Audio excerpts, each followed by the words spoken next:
siapa yang memberikan kamu rezeki? Siapa yang menetapkan rezeki? Siapa yang mengatur rezeki? Dan siapa yang pemilik rezeki? Siapa yang memberi skenario tentang rezeki? Semuanya adalah Allah. Masa kamu sibuk kerja dengan alasan mencari rezeki, tapi kau lupakan yang memberikan rezeki kepadamu? Coba pikir, Pak.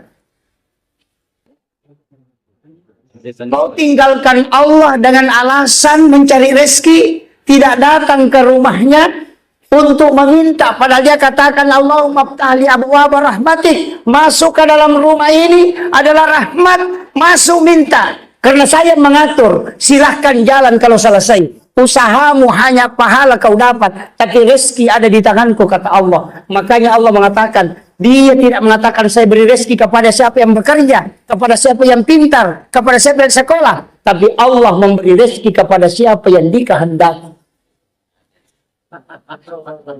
Kenapa kita tidak pikirkan ini sebenarnya, Pak? Yang sungguh sangat mudah jalurnya, iya kan? Nggak usah pusing cari-cari, karena kita dekat saja sama yang mengatur.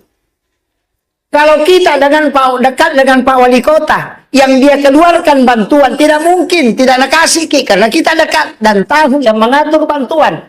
Kalau putar-putar cari, tidak mungkin dapat. Makanya Guru Taqi Jadul Rahman Ambudali almarhum Al-Ghafurullah mengatakan, siapa yang mengejar rezeki, maka semakin dia kejar semakin jauh.